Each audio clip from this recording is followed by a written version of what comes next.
రాష్ట్రంలో చంద్రబాబు నాయుడు గారు అధికారంలోకి వచ్చాక ఈ 2 సంవత్సరాల్లో మహిళలకు రక్షణ పూర్తిగా కరువైంది. రాష్ట్రంలో లా అండ్ ఆర్డరే లేదు.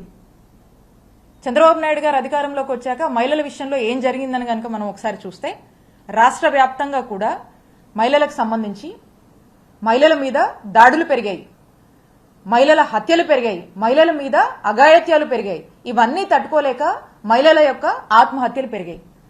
మహిళల విషయంలో చంద్రబాబు నాయుడు గారి ప్రభుత్వం అధికారంలోకి వచ్చాక ఇది వారు సాధించినటువంటి ఘనత. ఇవి ఎంతలా అంటే ఈరోజు చూస్తా ఉన్నాము, అందరూ కూడా మీడియాలో చూస్తుంటారు.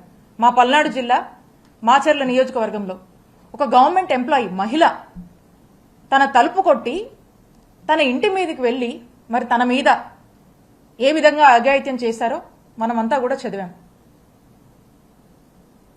ఈ రోజున పరిస్థితి కూడా 2 సంవత్సరాలు అయిన తర్వాత ఇలా ఉందంటే ఒక్కసారి మరి కూటమి ప్రభుత్వం ఆలోచన చేయాలి. ఏం చేస్తున్నారు ఈ పోలీసులు? నిద్రపోతున్నారా? మహిళల మీద వరుస పెట్టి దాడులు, అఘాయిత్యాలు, హత్యలు ఇవన్నీ తట్టుకోలేక వాళ్ళు ఆత్మహత్యలు ఇవన్నీ జరుగుతూ ఉంటే పోలీసులు ఇంత కూడా పట్టించుకున్నటువంటి పరిస్థితి లేదు. మరి చంద్రబాబు నాయుడు గారు కూడా వారి దృష్టికి ఇవన్నీ వస్తున్నాయని అనుకుంటా ఉన్నాం మేము కూడా. మరి ఇవన్నిటి మీద కూడా ఏమాత్రం కూడా దృష్టి సాధించట్లేదంటే ఒక్కసారి ఆలోచన చేయాలి. వీళ్లకు వాళ్ళ విధుల మీద, వాళ్ళ యొక్క రెస్పాన్సిబిలిటీస్ మీద పోలీసులకు చిత్తశుద్ధి లేదు. చంద్రబాబు నాయుడు గారికి కూడా ఈ మహిళల రక్షణలో ఏదో చేద్దాము, మహిళల రక్షణ ముఖ్యం కదా, మహిళల పట్ల మహిళల యొక్క జరుగుతున్నటువంటి దాడుల మీద మరి ఏదన్నా ఒక ఇనిషియేట్ చేద్దాము, మహిళల రక్షణ కోసం పాటుపడదామని చెప్పి ఇప్పటి వరకు కూడా ఒక ఇనిషియేటివ్ తీసుకోలేదంటే దీన్ని బట్టి అర్థమవుతా ఉంది ఈ ప్రభుత్వానికి మహిళల రక్షణ మీద పూర్తిగా చిత్తశుద్ధి లేదు. ఈ పోలీసులకు కూడా ఏమాత్రం చిత్తశుద్ధి లేదు. మనం చూస్తా ఉన్నాము, గతంలో జగన్మోహన్ రెడ్డి గారి హయాంలో ఏపీలో పోలీస్ శాఖకు బెస్ట్ ప్లేస్, ఫస్ట్ ప్లేస్ లో ఉండేది.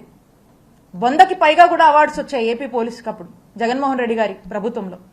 మరి ఈ రోజున చూస్తే పాస్ మార్క్స్ కూడా లేవంట, 16% ఏదో అంటా ఉన్నారు. 36th ప్లేస్ లో మనం ఉన్నాము. 36th ప్లేస్ లో ఓవరాల్ గా మనం ఉన్నామంటే దీన్ని బట్టి ఏమర్థం అవుతా ఉంది? ఇది డిజాస్టర్ అని. ఈ డిజాస్టర్ కారణం ఏంటో తెలుసా చంద్రబాబు నాయుడు గారు? ఈ డిజాస్టర్ కి కారణం మీరే. మీరు తీసుకొచ్చినటువంటి ఎజెండా రెడ్ బుక్కే దీనికి కారణం. పూర్తిగా మీరు అధికారంలోకి వచ్చాక మీరు పోలీసులకి, పోలీస్ శాఖకి ఇచ్చినటువంటి ఎజెండా ఏంటి? ఈ రెడ్ బుక్ పాలనని, ఈ రెడ్ బుక్ ని ఇంప్లిమెంట్ చేయండి అని చెప్పారు. వాళ్ళు ఎక్కడా కూడా పోలీసులు డివేట్ కాకుండా ఈ రోజు కూడా అదే చేస్తా ఉన్నారు. ఈ రెడ్ బుక్ ఎజెండాలో భాగంగా ఎక్కడ వైఎస్ఆర్ కాంగ్రెస్ పార్టీ వాళ్ళు ఎక్కడ కూడా వాళ్ళు ఎక్కడున్నా, ఏం చేసినా, ఏ యాక్టివిటీలో పార్టిసిపేట్ చేసినా, ఎక్కడ ఈ ప్రభుత్వాన్ని ప్రశ్నించినా అడ్డగోలుగా వాళ్ళ మీద కేసులు పెట్టడము, ఇల్లీగల్ కేసులు కట్టడము, నెరేటివ్స్, స్క్రిప్ట్స్ పోలీసులే బిల్డ్ చేయడము, దాన్ని ఎఫ్ఐఆర్ చేయడము, ఇల్లీగల్ అరెస్టులు, ఇల్లీగల్ గా జైలు పాలు చేయడము, బెదిరించడాలు, భయపెట్టాలు, కొట్టడాలు, తిట్టడాలు ఇదేగా చేస్తుంది మీ పోలీసులు. కాబట్టి పోలీసులు పూర్తిగా రెడ్ బుక్ అమల్లో బిజీగా ఉన్నారు. వాస్తవానికి వాళ్ళు డెలివర్ చేయాల్సినటువంటి విధులు, రెస్పాన్సిబిలిటీస్ అండ్ రోల్స్ ఏవైతే పోలీస్ శాఖకు సంబంధించి ఉంటాయో వీటి నుంచి ఎప్పుడో డివేట్ అయిపోయారు. ఇప్పటికైనా మీరు మేల్కొని జగన్మోహన్ రెడ్డి గారి హయాంలో మహిళల రక్షణ కోసము, మహిళల సేఫ్టీ కోసము, సెక్యూరిటీ కోసము దిశ యాప్ లాంటివి తీసుకురావడము, జీరో ఎఫ్ఐఆర్ లాంటివి తీసుకురావడము, అనేక డ్రైవ్స్, అనేక కౌన్సిలింగ్స్, అన్ని ఒక చక్కటి ఇనిషియేటివ్స్ అన్ని కూడా తీసుకొని ఒక సేఫ్ స్టేట్ గా ఆంధ్రప్రదేశ్ ని తీర్చిదిద్ది రాష్ట్రంలో ఉన్నటువంటి చిన్నపిల్లలు కావచ్చు, మహిళలు కావచ్చు, విద్యార్థులు కావచ్చు, ఆఖరికి ఎంప్లాయీస్, వృద్ధుల వరకు కూడా జగన్మోహన్ రెడ్డి గారి ప్రభుత్వంలో హ్యాపీగా ఉన్నారు. ఈ రోజున రాష్ట్ర ప్రజల పరిస్థితి అది కాదు. ఈ రోజున ఎవరికి రక్షణ లేదు. మహిళలకు లేదు, విద్యార్థులకు లేదు, ఎంప్లాయీస్కి లేదు, సామాన్య ప్రజలకు లేదు, ఎవ్వరికి కూడా రక్షణ లేదు. ఎందుకంటే కంట్రోల్ లేదు మీకు. లా అండ్ ఆర్డర్ పనిచేయట్లేదు. లా అండ్ ఆర్డర్ మీద దృష్టి చంద్రబాబు నాయుడు గారికే లేదు. ఎందుకంటే ఎంతసేపు రెడ్ బుక్ మీద ఉంది కదా మీ దృష్టి అంతా. కాబట్టే చెప్తున్నాం, ఇప్పటికైనా కూడా మహిళల విషయంలో, మహిళల రక్షణ విషయంలో ఇలాంటి ఇన్సిడెంట్స్,